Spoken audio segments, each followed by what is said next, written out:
बिस्मिल्लाहिर्रहमानिर्रहीम। अस्सलाम वालेकुम students, welcome back to my channel. First year कैसे हो आप लोग? जैसा कि बहुत ही जल्द आप लोगों के एग्जाम स्टार्ट होने वाले हैं। अगर आप लोगों ने अभी तक अपने एग्जाम की तैयारी नहीं स्टार्ट की तो प्लीज़ जल्द से जल्द अपने एग्जाम की तैयारी स्टार्ट कर दीजिए। और हम आप लोगों को करवा रहे हैं हर चैप्टर के एक्सरसाइज वाले शॉर्ट क्वेश्चंस और आंसर्स, और हम आपको डिटेल में उनके आंसर्स के क्वेश्चंस के आंसर भी बता रहे हैं ताकि आप लोगों को आसानी से याद हो सके। उनको साथ साथ समझा भी रहे हैं और उनकी एग्जाम्पल्स भी दे रहे हैं। ठीक हो गया? तो चलिए स्टार्ट करते हैं। आज हम करेंगे चैप्टर 3 सेल एंड सब सेलुलर ऑर्गेनेलिस के चैप्टर के शॉर्ट क्वेश्चंस। ठीक हो गया? आज हम इस वीडियो में करेंगे पहले 5 शॉर्ट क्वेश्चंस, और फिर जो बाकी क्वेश्चन रह जाएंगे उसको करेंगे नेक्स्ट वीडियो में। ठीक हो गया? ताकि वीडियो ज़्यादा लंबी ना हो और आप लोग को आसानी से याद करने में आसानी हो। तो चलिए स्टार्ट करते हैं। पहला क्वेश्चन पढ़ते हैं हम। पहला क्वेश्चन है, compare the resolution and magnification of light microscope and electron microscope. दो माइक्रोस्कोप हैं, एक है इलेक्ट्रॉन माइक्रोस्कोप और दूसरी कौन सी है? ये लाइट माइक्रोस्कोप। ठीक हो गया? लाइट माइक्रोस्कोप और इलेक्ट्रॉन माइक्रोस्कोप के दरमियान की इनकी मैग्निफिकेशन और रेजोल्यूशन को हमने डिस्कस करना है। रेजोल्यूशन किसको बोलते हैं?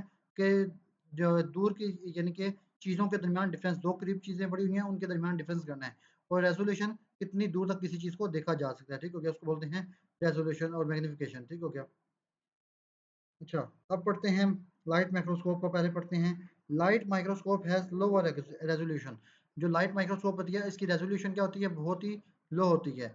और जबकि लोअर मैग्निफिकेशन, और इसकी मैग्निफिकेशन भी बहुत ही कम होती है लाइट माइक्रोस्कोप के लिए। और जबकि इलेक्ट्रॉन माइक्रोस्कोप में क्या यूज़ होते हैं? इलेक्ट्रॉन। और लाइट माइक्रोस्कोप में यूज़ होता है लाइट। इसलिए इलेक्ट्रॉन माइक्रोस्कोप के पास हाई रेजोल्यूशन होती है, much higher, and very high magnification. High magnification, magnification में हम देखते हैं दूर की चीज़ों को। ठीक हो गया? जो बहुत ज़्यादा दूर चीज़ें हैं, ठीक हो गया, उनको डिटेल में देखते हैं। इसकी मैग्निफिकेशन उसको बोलते हैं। और रेजोल्यूशन बोलते हैं कि करीब दो चीज़ें करीब पड़ी हुई हैं तो उनके दरमियान डिफरेंस निकालना है तो उसको बोलते हैं रेजोल्यूशन। सही हो गया? अब इसकी मैग्निफिकेशन इलेक्ट्रॉन माइक्रोस्कोप की क्या है? मैग्निफिकेशन भी हाई और रेजोल्यूशन भी हाई है। जबकि लाइट माइक्रोस्कोप की क्या है? मैग्निफिकेशन भी लो है और रेजोल्यूशन भी लो है। अब एग्जाम्पल में देखते हैं कि क्या है। Light microscope is use to see plant cells and bacteria.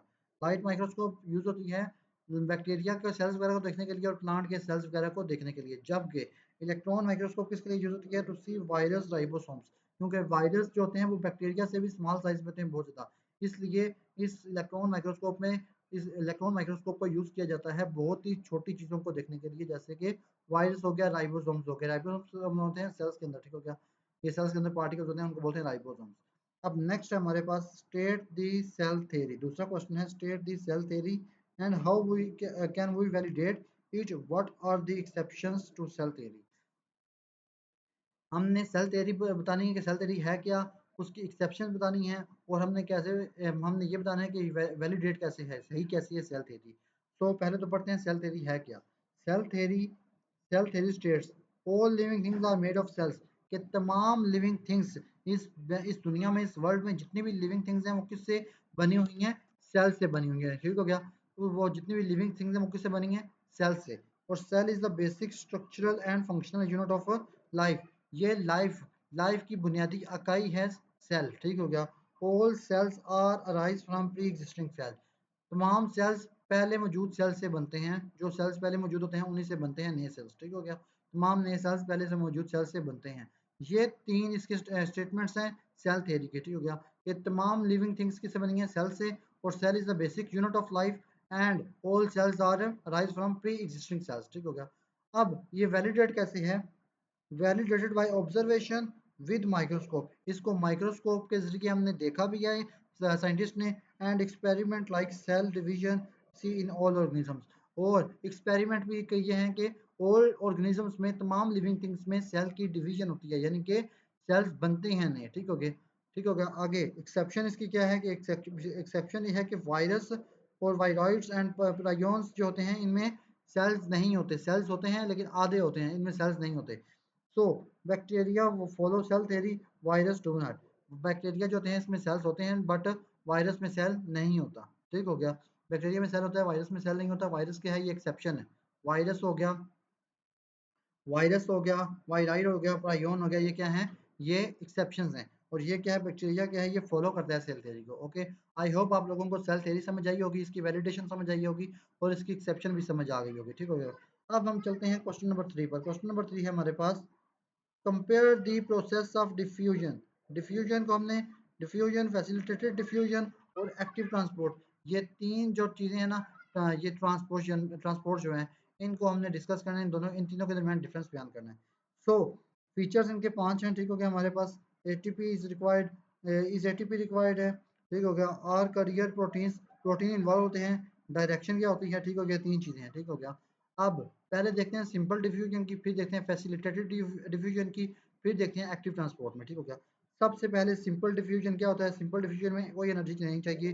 ठीक हो गया। ये बिल्कुल सिंपल होती है, इनके लिए कोई एनर्जी नहीं चाहिए, कोई प्रोटीन नहीं चाहिए, और ये इसकी डायरेक्शन क्या होती है, हाई टू लो होती है। क्या होती है, हाई टू लो।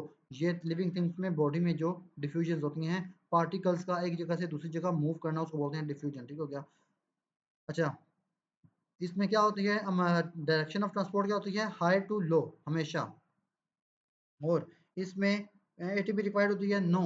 और इसमें क्या प्रोटीन इन्वॉल्व होता है, यस, इसमें प्रोटीन इन्वॉल्व होता है। और जबकि इसकी भी डायरेक्शन हाई टू लो ही होती है।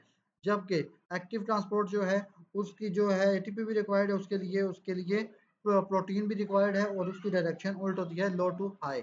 उसकी डायरेक्शन क्या है, low to high. For example, oxygen और कार्बन डाइऑक्साइड क्या है, सिंपल डिफ्यूजन है।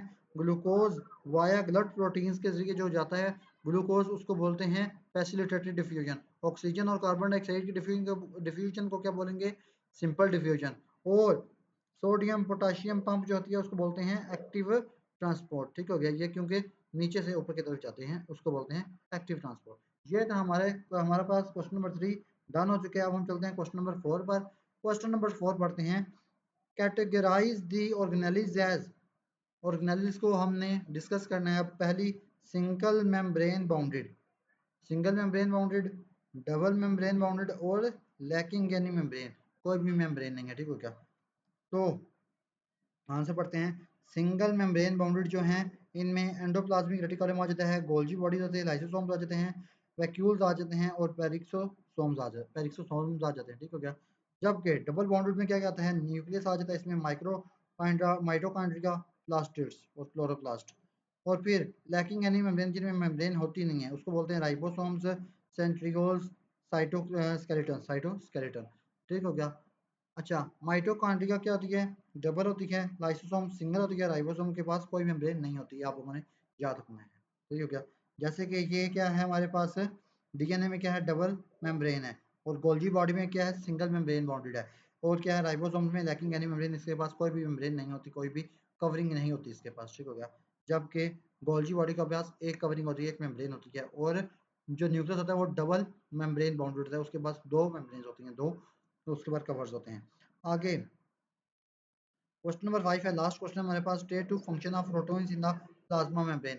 प्रोटीन के 2 फंक्शंस हमने बताने हैं कि प्रोटीन के 2 फंक्शन क्या हैं, 2 काम क्या हैं प्रोटीन के। So protein act as transporter, protein transporter के तौर पर, यानी कि गाड़ियों के तौर पर एक्ट करते हैं। ठीक हो गया। जो मूव करते हैं सब्सटेंसेस को अक्रॉस द मेम्ब्रेन, यानी कि ये मेम्ब्रेन्स हैं। ठीक हो गया। ये दरमियान वाले मेम्ब्रेन्स हैं, इनके ऊपर ये पार्टिकल्स को ये सब्सटेंसेस को मूव करवाते हैं। ठीक हो गया। ये सब्सटेंसेस को मूव करवाते हैं। फिर प्रोटीन और भी एक्ट करते हैं रिसेप्टर्स के तौर पर, for hormones and cell signalling. ये हार्मोन्स और सेल सिग्नलिंग के लिए ये रिसेप्टर्स का भी काम करते हैं, कि रिसेप्ट कर लेते हैं उस चीज़ को। फॉर एग्जाम्पल पढ़ते हैं तो आपको समझ आ जाएगी। Glucose transporter in glucose Uptake. ठीक हो गया। जब ग्लूकोज को ब्लड के जरिए लेके जाया जाता है, ठीक हो गया, ब्लड के जरिए ग्लूकोज को लेके जाया जाता है, तो वो क्या होती है, ट्रांसपोर्टर होती है। जबकि जब हम इंसुलिन लगाते हैं बाहर से, insulin receptor, protein binds binds insulin and start response. ठीक हो गया।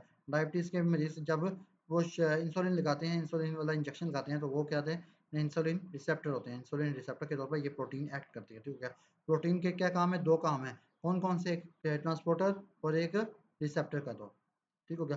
तो ये थे हमारे चैप्टर 3 के शॉर्ट क्वेश्चंस। ठीक हो गया। आई होप आप लोगों को इनके आंसर समझ आए होंगे, और अगर आप लोगों को इनके आंसर समझ आए हैं तो प्लीज़ वीडियो को लाइक कीजिए, सब्सक्राइब कीजिए एंड कमेंट कीजिए।